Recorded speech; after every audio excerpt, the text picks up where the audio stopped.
A todas las personas que se conectan a esta hora con este live del tiempo. Estamos aquí en la base de Mariquita, Tolima, donde funciona una de las sedes de la compañía antinarcóticos de la Policía Nacional. Nos encontramos con el mayor general Ricardo Alarcón, quien fue una de las cabezas de, de la operación que concluyó con el abatimiento de alias Matamba. Venimos precisamente de la zona en el municipio de Bolívar, Santander, donde se dio la operación. General, bienvenido al tiempo y muchas gracias por acompañarnos. Muy buenas tardes a todos. Un saludo muy especial allá en la mesa de trabajo. General, ¿cómo logran ustedes establecer que alias Matamba estaba en este lugar? Esto fue un trabajo especializado que se inició desde el mismo momento del escape de alias Matamba de la cárcel.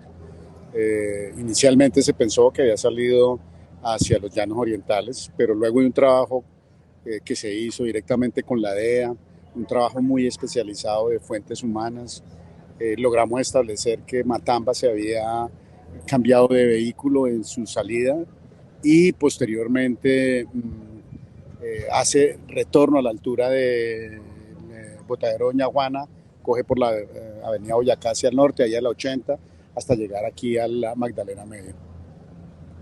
Recordemos que alias Matamba delinquía en la zona de Nariño, uno de estos cabecillas de la estructura Cordillera Sur ligada al Clan del Golfo y generaba terror en esta región. Acabamos de llegar de la zona, una casa rural pintada de blanco y azul de unos 9 metros de frente, donde todavía incluso están algunas de las prendas de ropa de Matamba y su grupo de seguridad que estaba.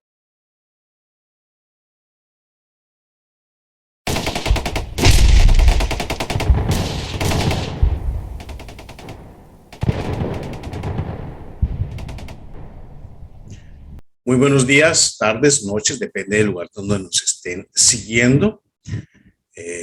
Por pedido de muchas personas que siguieron atentamente las confesiones, que así lo titulamos, del ingeniero Juan Carlos Posada, lo tenemos nuevamente aquí.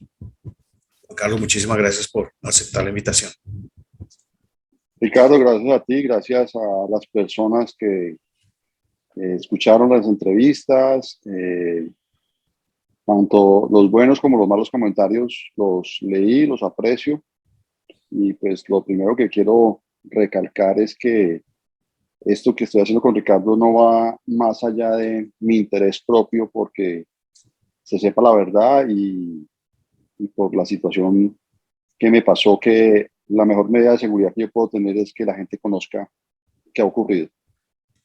Sí, yo antes de estas últimas entrevistas habíamos hecho dos, específicamente sobre tu caso del secuestro y todo esto que te pasó con tu finca, con la petrolera.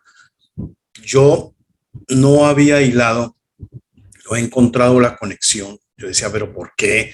¿Por qué secuestran a Juan Carlos? ¿Por qué lo persiguen de esa manera? Porque estoy en una finca. Entonces, primero pensé que era porque habían encontrado petróleo, que lo hablamos, pero no. O sea, es evidente la razón por la que quisieron matarte, quisieron eliminarte de una manera o de otra. Después de esa entrevista, de esas entrevistas que te hice, recuerdo que nos comunicamos mucho por WhatsApp, no habías llegado aquí a Estados Unidos y, y hablabas, me mostrabas fotos de gente que te iba a buscar a la casa, que te seguía en moto, que perseguía a tu familia, que acudía a los lugares donde vivía tu familia para presionar, para averiguar dónde estaban. Yo recuerdo unas fotos que me enviaste de una gente de una moto. ¿Qué pasó con eso? Pues mira, efectivamente, pues hubo una persecución muy fuerte, sobre todo hacia mi hijo menor, que actualmente tiene 6 años. En ese momento tenía 3. Obviamente, por razones de seguridad, yo no vivo con él. Y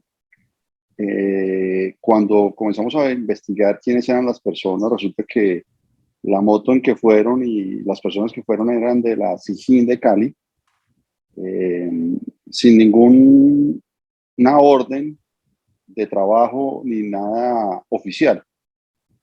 Es decir, estaban buscándome procedimientos totalmente irregulares, como preguntar que si no tenían una foto reciente mía para ubicarme y que dónde me podían ubicar, ¿no? Increíble. ¿Cómo analizas tú eso que te pasó, eh, basándote en estas confesiones, en estas últimas entrevistas que tuvieron bastante acogida? ¿Cómo Bueno, pues relacionas tú mira, hoy día, ya que has tenido tiempo de pensarlo? ¿Cómo lo ves? pues hablando contigo y mirando todo lo que pasó y lo que realmente ocurrió, eh, pues lo que yo he podido analizar y esas cosas es que todo tiene un hilo conductor y es, pues, creo que soy de las, no soy nadie especial, pero creo que soy de las personas que más información tenía con respecto o tengo con respecto al Centro Democrático y su forma de proceder, también de la familia Uribe y pues, de vínculos que han tenido, digamos, con personas no santas. Y lo que pasa es que uno en el momento se le normaliza la situación y uno piensa que eso es normal y que la gente lo conoce y que esas cosas son como que pues, es que uno lo ha vivido al interior. Sí, cuando yo comencé a darme cuenta, por ejemplo, esa vez en Cali, que yo alcancé a llamar a la gente del CAI cercana y la gente del CAI llegó y cuando cogen a los tipos y los tipos se identifican como la misma policía, pues ahí me di cuenta que no había nada que hacer. Luego, después de esto, me doy cuenta que cuando estoy en la fiscalía presentando la lista de testigos y todo esto, a los testigos los llaman antes que la fiscalía los llaman los mismos bandidos a decirle, oiga, usted, cuidadito con ir a declarar. O sea, la misma fiscalía le vendió el proceso a mis secuestradores. O sea, Entonces, eso lo habíamos hablado. Tú ibas a la fiscalía, bueno, había un proceso, había un personal que nadie más sabía, que estaba involucrado, y en vez de llamarlos a declarar, la fiscalía los llamaba a alguien a decir, sabemos que usted va a declarar, cuidadito con lo que dice. exactamente. El caso no lo han podido, digamos, cerrar porque la misma medicina legal en Colombia, digamos, confirmó la tortura. ¿Sí? Vamos por partes. Cuéntanos qué estabas haciendo en el momento de tu secuestro, dónde Bueno, vivías.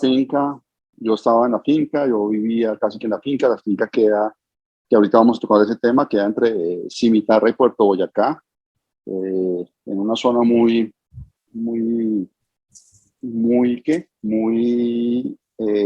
conocida en estos momentos en Colombia, muy publicitada en estos momentos.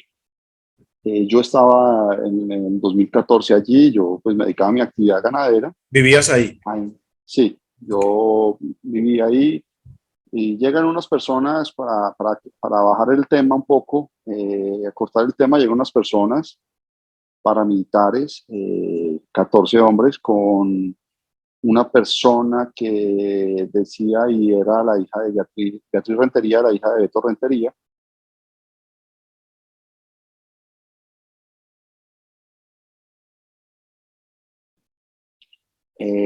Con abogados y todo esto, ahí me tienen 35 días secuestrado. Perdóname, la hija Eh, del narco, ¿no? uh-huh.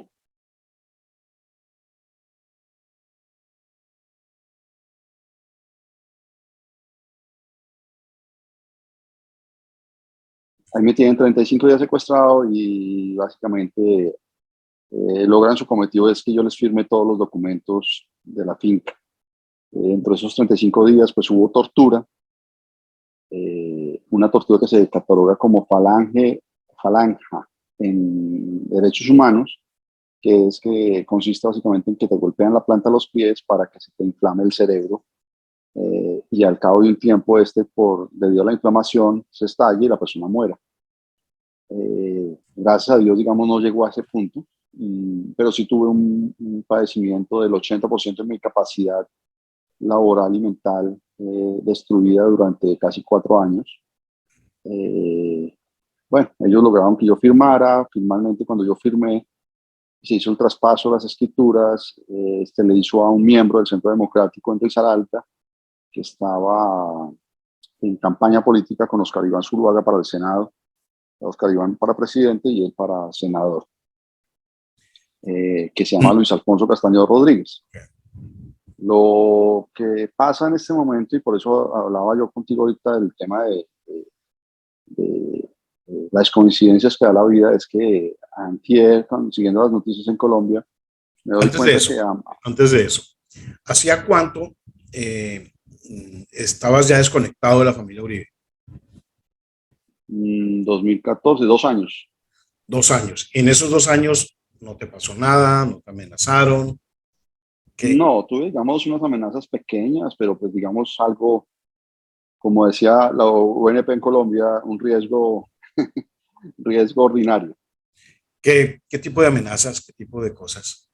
Llamadas y, digamos, fue muy claro cuando Jaime Granado, sobre todo, me dijo, usted sabe que nosotros, pues, la calidad de personas con que se está metiendo y esperamos que usted se quede callado y nosotros también. ¿Tú te estabas metiendo con ellos en esos 2 años?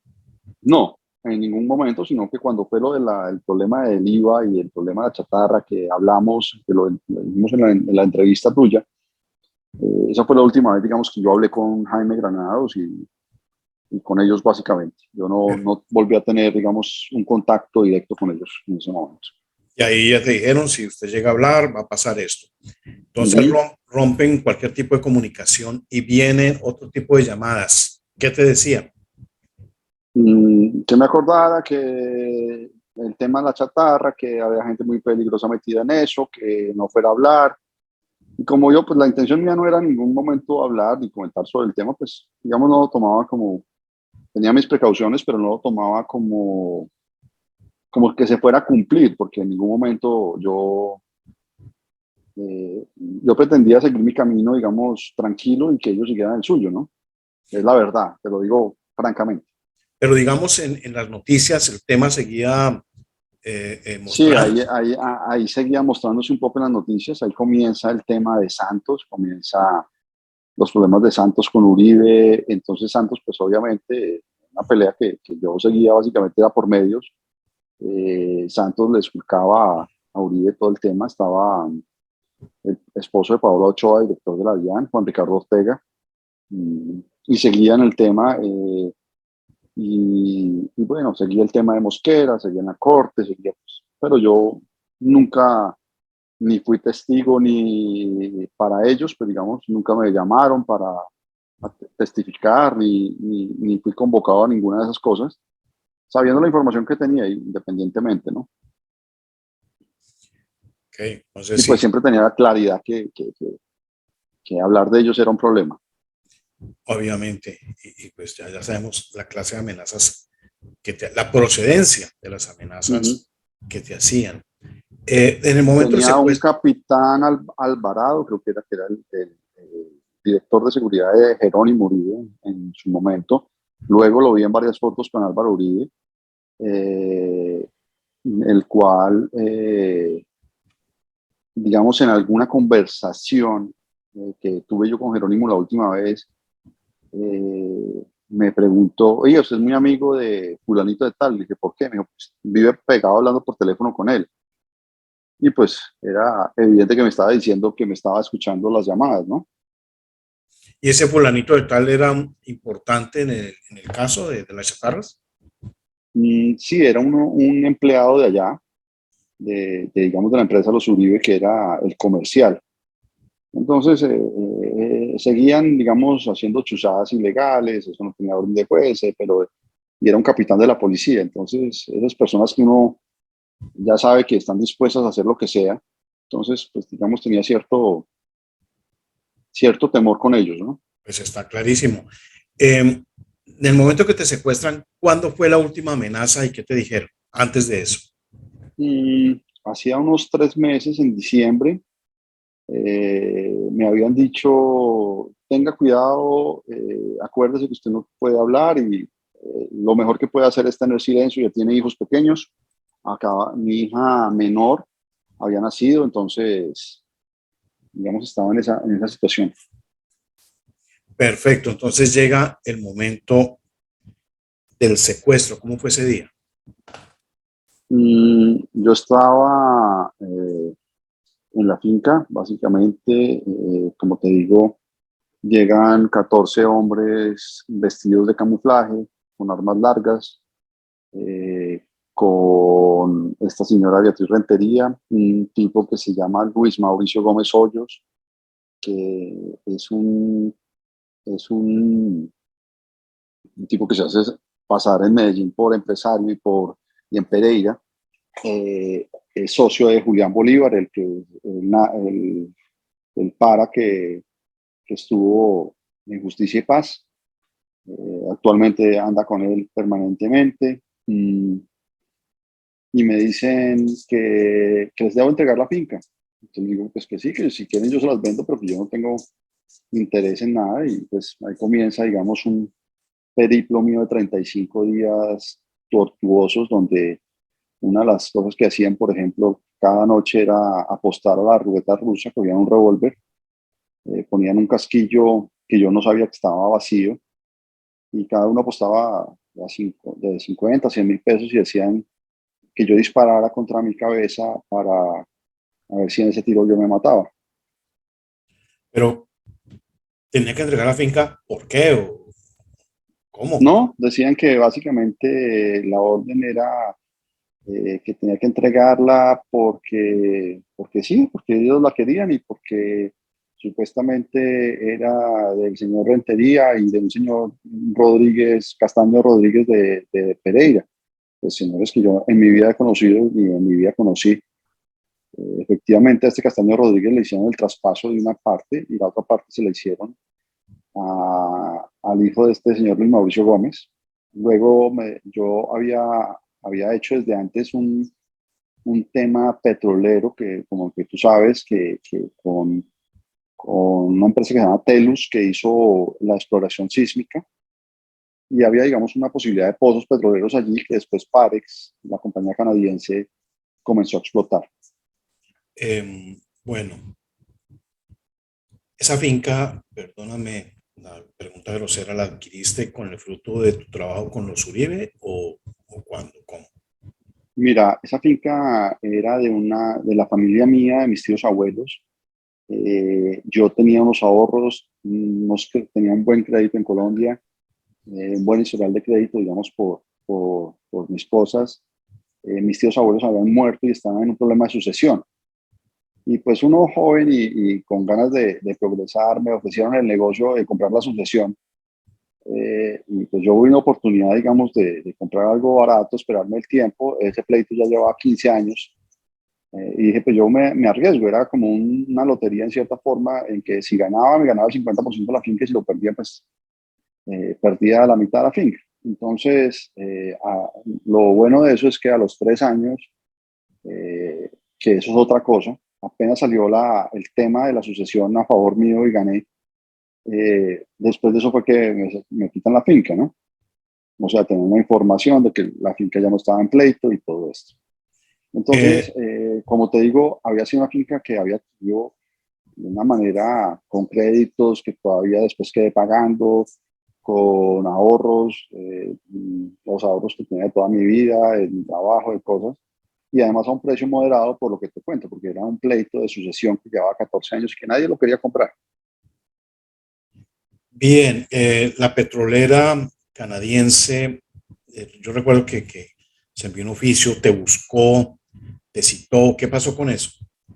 No, la petrolera canadiense mandó un oficio a la fiscalía diciendo que ellos habían pagado, imagínate, por una servidumbre 800 millones de pesos por la servidumbre para hacer los pozos petroleros, y las supuestas escrituras que yo firmé sumaban las dos 220 millones.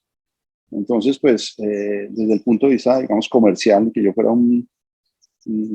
digamos, el pésimo comerciante o lo que fuera, pues, no había sentido económico de ese negocio, ¿sí? Cuando yo comienzo a averiguar quién es este señor Luis Alfonso Castaño, me doy cuenta que él hacía campaña con el señor Zuluaga, con Oscar Iván Zuluaga.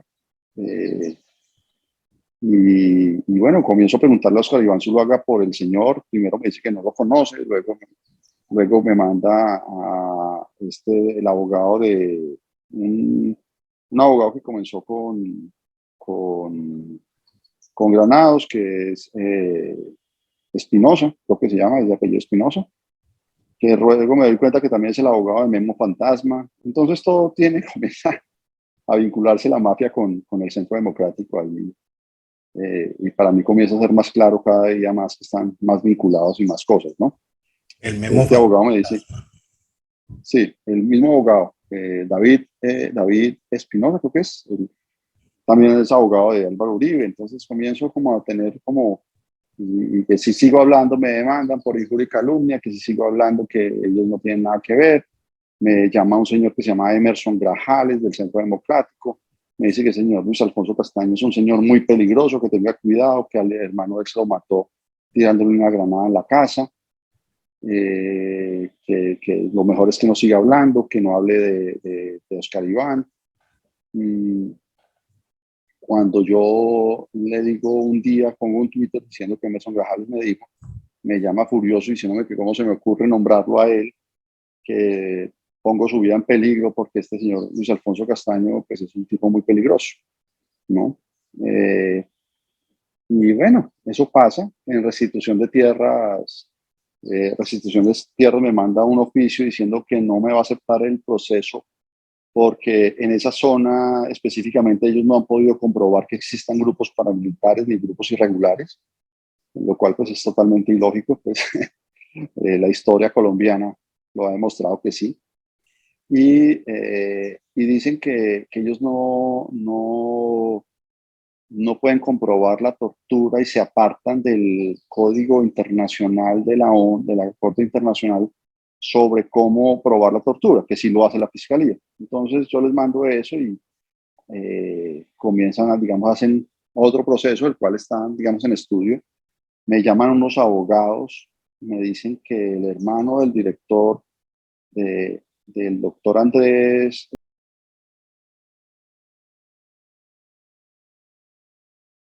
me puede ayudar y me saca la tierra a nombre mío y sin ningún problema, siempre y cuando le dé al final del proceso la mitad de la finca. ¿A quién? Al hermano del doctor Andrés. Ah, Eso se lo dije yo de frente al doctor Andrés, ¿no? Esto quiero que lo sepas. Me dice que no, que cómo se me ocurre, pero pues yo cuento lo que me llamaron. Cuando yo digo que no, al mes me mandan el oficio diciéndome que no me aceptan la, la petición de restitución de tierras. Ya mandé el oficio, digamos, como la apelación, porque pues lo que argumentan es que no. Dentro de los oficios de restitución de tierras, las personas que se están defendiendo, digamos que yo denuncio, y que a los cuales yo estoy pidiendo la restitución de tierras, anexan documentos privados de la Fiscalía del proceso. ¿Cómo te parece? O sea, documentos que son confidenciales de la Fiscalía, ellos los anexan dentro del proceso de restitución de tierras. Entonces, ¿qué más pruebas hay de que el proceso se lo vendieron? ¿No? una sola mafia, ¿no? Cosa tan Uh-huh. Entonces, ya, bueno, ya gracias a Dios estaba fuera de Colombia y ya comienzo con la ayuda de personas como tú y otras personas que velaron porque yo pudiera salir tranquilamente de Colombia. Pues pude salir y por eso ya pude, digamos, conversar y hablar abiertamente de esto. Cuando una de las cosas que me pasó, y creo que tú lo sabías, cuando estaba entregando en la Defensoría del Pueblo todo esto, a mí se me acerca un tipo, me entrega un sobre, y cuando y yo pensé que era un papel que me había caído, cuando lo abro era ¿cómo se llama cuando uno se muere? Sufragio. Me entregan un sufragio diciéndome que lamentan mucho mi muerte. Y bueno, eso fue todo lo que sucedió. Y en eso va el proceso. Luego, pues ahora sí, no sé si quieres que hablemos del tema Sí, sí, por favor, cuéntanos que de tú esto. decías una zona donde no hay presencia paramilitar ni de grupos ilegales. Eso me dice la unidad de restitución de tierras, ¿no? Sí, dale. Pero, digamos, en paralelo a la unidad de restitución de tierras, cuando fue a notificar la finca de que estaba en proceso, llevan 42 policías de antiguerrilla, ¿no? Entonces yo le dije al doctor Andrés, el director de restitución de tierras, que entre otros me prometió que antes de salir del gobierno me daba una respuesta. la sigo esperando, en el cual me dicen que él, que allá no hay una zona paramilitar ni de esto, pero ayer o antier que no sé si, pues yo sigo las noticias en Colombia muy pendiente, como creo que casi todos los que estamos acá. El tema es que me dicen que muere Matamba, y cuando veo dónde muere Matamba es en Bolívar, Santander, específicamente en la casa vecina de la tierra donde yo tenía la finca. Recordemos que alias Matamba delinquía en la zona de Nariño, uno de estos cabecillas de la estructura Cordillera Sur ligada al Clan del Golfo, y generaba terror en esta región. Acabamos de llegar de la zona, una casa rural pintada de blanco y azul de unos 9 metros de frente, donde todavía incluso están algunas de las prendas de ropa de Matamba y su grupo de seguridad. Entonces, y que lo había cogido un grupo paramilitar. Pues resulta que estaba escondido, era en la finca mía, que era auspiciado y protegido por Luis Alfonso Castaño Rodríguez, miembro del Centro Democrático. Porque la finca en ese momento está en manos de Castaño, ¿no? Sí, claro, está en manos de él. Y como te digo, estaba en tema lo estaban protegiendo allá, lo estaban cuidando. Y pues si tú te das cuenta, que todos lo sabemos, obviamente por los medios de comunicación y por todo, pues Matamba era el enlace con la gente, tanto del gobierno como militares del gobierno, ¿no? Con el Clan del Golfo y con toda esta mafia. El Clan del Golfo y todos ellos. Entonces, a mí la conclusión que me queda es que todos son lo de lo mismo. ¿Sabes de algunos nexos de Matamba con gente del Centro Democrático, aparte de este? No, yo solamente sé de este señor Julián Bolívar, como te digo, que anda libre por Medellín, por todas partes, y es socio de este señor Luis Mauricio Gómez. Y mi proceso en la fiscalía no lo han archivado porque lo declaran, como es tortura, es un crimen de lesa humanidad. Entonces, por eso no lo han podido archivar, básicamente. Matamba, ¿qué tiene que ver Matamba con Julián Bolívar? Pues Julián Bolívar era de las extintas autodefensas, uno de los jefes del Cesar y de gran parte de Magdalena Medio también. Y ellos lo que le venden es protección. Esa zona la siguen manejando entre Botalón y Julián Bolívar. Eso es correcto. Entonces, yo conozco varios casos de robo de tierras por parte de Julián Bolívar en esa zona. Mi siguiente pregunta es, ¿por qué crees tú que asesinaron a Matamba? Sí, cuando me dicen unas personas que fueron las mismas que yo hablé ahorita cuando mataron a ese señor allá, me dicen que él decía que si lo volvían a coger, que él no se iba solo para Estados Unidos, que él se llevaba a todos los que se había dado plata. Y estamos hablando de la mafia más grande que hay en Colombia, que son los políticos con unas fuerzas militares que se volvieron mercenarios al sentido de la plata. Al que más les pague, mejor les funciona. ¿Conoces algunos nexos de Matamba con algunos políticos, aparte de los que mencionan los medios? Pues mira, está este señor Rodríguez, que aunque Oscar Iván lo niegue, pues ahí tengo la foto yo de él abrazado con él. Castaño Rodríguez. Sí, Castaño Rodríguez, que tengo la foto de él abrazado con él. Después, él es de Marsella, Risaralda. Sí. Tiene nexos con los alcaldes de Marsella, de Pereira, y por eso mismo, si tú te fijas, ellos dicen que hoy mismo en la noticia del Tiempo decía que Matamba salía de ahí para Risaralda, que tenían un helicóptero contratado supuestamente este fin de semana de elecciones en Colombia para poderse movilizar entre Magdalena Medio y Risaralda.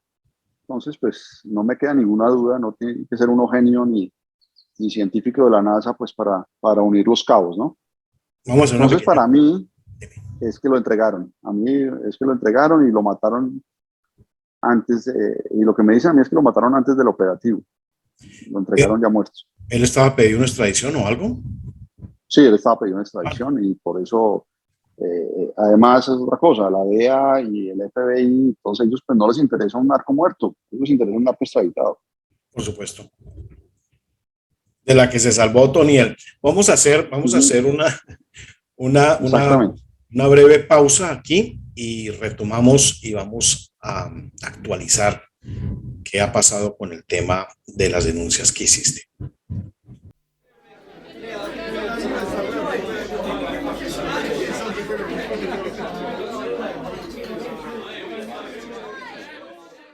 Bueno, regresamos con el ingeniero Juan Carlos Posada. Juan Carlos, ¿qué planes tienes? ¿Te ha llamado alguien de la familia Uribe? ¿Qué ha pasado con este tema de esos últimos programas que hicimos? ¿Te arrepientes de haberte vinculado con ellos? ¿Qué ha pasado con eso? Cuéntanos. Ricardo, realmente arrepentirme no, yo creo que uno en la vida todos son experiencias. Y ha sido muy fuerte, pues, tú sabes además que después de esto yo sufrí una leucemia, la cual está apenas saliendo de ella. La distancia con mis hijos es lo que más me duele, tener a mis hijos lejos, no poder estar cerca de mi familia. Y más allá de eso, me aterra Colombia como, digamos, la información que tú me has ayudado a divulgar y todo eso, pues no les interesa porque no es un tema de campaña, ¿no? Cómo la justicia está totalmente cooptada, cómo es un país rendido a la impunidad y que ya nada nos aterra, nada nos mueve, ¿no? A Colombia como sociedad. Y pues lastimosamente me tocó a mí en esta vez, pero creo que cualquier colombiano está expuesto a sufrir esto y a sufrir que caer en manos de poderosos que la justicia para ellos no existe. Qué tristeza, pero sí, es muy cierto. ¿Te ha intentado contactar a alguien cercano a Uribe? Absolutamente nadie, a una persona cercana, que no es muy cercana a ellos, simplemente me escribió, cuente algo que no sepamos todos ya. Oh, Entonces, ¿qué esperanzas tiene increíble. uno? Yo no sabía, Ah, yo no sabía esas cosas que contaste del revólver de Pablo Escobar en manos de Uribe, de cómo planearon la muerte de Pedro Juan Moreno, bueno, un poco de cosas mm, de las que tú fuiste testigo que se hablaron de las relaciones, pues sí, se decían, son cercanos, son familia, los Ochoa con Álvaro Uribe Vélez, pero no había sí. nadie que dijera, hombre, en la casa de tal, fulano y fulano lo hablaron y Ochoa dijo esto, de esto, Ujú. bueno, Pero eso no, eso, como te digo, se volvió paisaje en Colombia. En Colombia, si no sale una noticia ahorita de Petro, de Federico, de mismo Rodolfo, pues no es noticia. Los medios son cómplices en muchas cosas, no les interesa. Y como me decían, lo que te digo, y fue la respuesta más dolorosa, pero más cierta, es, pues, todos lo sabemos, pero no va a pasar nada. ¿y tu familia cómo está? Un poquito preocupados. Eh, Ellos me dijeron que por qué no paraba las entrevistas, y pues son entrevistas que ya se han dado hace mucho tiempo. Pero yo creo que yo tengo un deber moral y es contar las cosas como pasaron. Si me creen o no, pues es problema de ellos. Yo sé lo que pasó, tengo mi conciencia tranquila. Y no tengo ni siquiera ánimo de venganza. Creo que es un tema de tristeza y de profunda desilusión con el gobierno colombiano y con su justicia y su misma sociedad.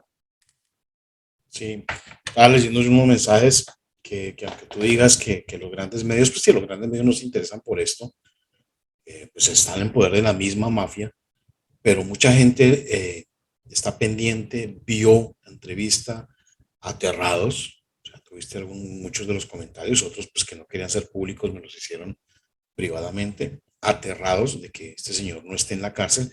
Me preguntaban si esto no podría formar parte de uno de los procesos que se le sigue a Uribe o a cualquiera de ellos.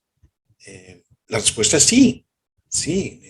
estas cosas que tú contaste son elemento probatorio, es información importante que necesita ser analizada y yo estoy seguro de que en algún momento te van a llamar a declarar. Yo pienso que están analizando mucho todas estas cosas, todas estas declaraciones que diste aquí. No sé, Juan Carlos, si quieres decir algo más, algo que se Pero te... Ricardo, yo creo que realmente yo te agradezco, tú eres un gran patriota y lo digo de corazón, no lo digo porque tenga ningún interés, tú lo sabes. Lo hablé con una persona que está en la Corte Suprema de Justicia, no por este caso, sino que por coincidencialmente la conocí y un día me escribió y me dijo una frase que creo que tú me la puedes corregir y es que porque conozco la bestia por dentro sé cómo actúa. Y me dijo, es difícil porque esto es manejado por muchos poderosos y muchos intereses, los cuales somos ciudadanos de segunda y ellos son ciudadanos de primera. Entonces, pues ojalá pase algo. Como te decía, más que revanchista, yo quisiera tener una vida normal como tienen cualquier padre de familia que puede ver sus hijos, que puede abrazar a su mamá o a su papá, pero ellos me arrebataron eso, que es lo más valioso. Lo económico, uno comienza desde cero o desde menos que cero, porque yo quedé con las deudas, pero sin los bienes. Pero, pero el tema moral y afectivo sí se desbarata. Y sí quiero que un día de estos, mis hijos cuando estén grandes puedan saber que su papá hizo todo lo posible por esclarecer la verdad y que se supiera vivir la justicia. Eso es cierto, la verdad, aunque yo soy optimista en el caso tuyo, porque es mucha información valiosa de un testigo de primera mano.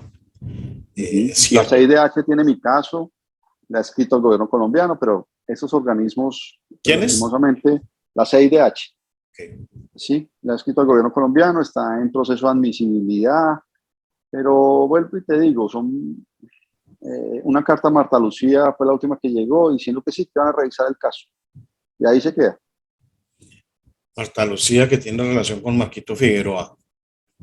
Exactamente. Y con Memo Fantasma, y que Memo Fantasma es el abogado, el mismo abogado que maneja a Oscar Iván. Entonces uno dice, ¿cómo Ah, hace uno? ok, no, pues sí, yo creo que van a averiguar, sí. Sí, entonces Bueno, es eso. esperar que llegue un gobierno decente. Es que las elecciones, el momento que estamos haciendo esta entrevista, voy a tratar de publicarla hoy mismo. Las elecciones son mañana. Entonces, si no elegimos bien, vamos a seguir en las mismas. Vamos a Exactamente. Yo no, yo creo que estamos muy mal gobernados y lastimosamente podemos seguir en la misma ¿Tú si no tenemos alguien decente. te imaginabas en algún momento que ibas a ser víctima del gobierno que apoyaste? Nunca, nunca, Tampoco. pero después de, ¿sabes que eso es como cuando uno tiene una esposa que la conoció poniendo los cachos al marido? Sí, Que uno piensa que a uno no le va a pasar y después terminan poniendo los cachos a uno mismo. claro, claro. Entonces es lo mismo, yo veía cómo traicionaban y a diestra y siniestra y en estos días vi al secretario de Uribe que Moreno, comenzó otra vez a Moreno, que comenzó otra vez el tema de la político y las notarías que tanto hablamos tú y yo, sí, me y acordé. comenzó esta semana comenzó nuevamente y ya él fue otro fusible que quemaron, ya no lo saludan, Sí, yo recuerdo que José Obdulio lo lo detestaba. detesta, ¿Por qué esa enemistad de ellos?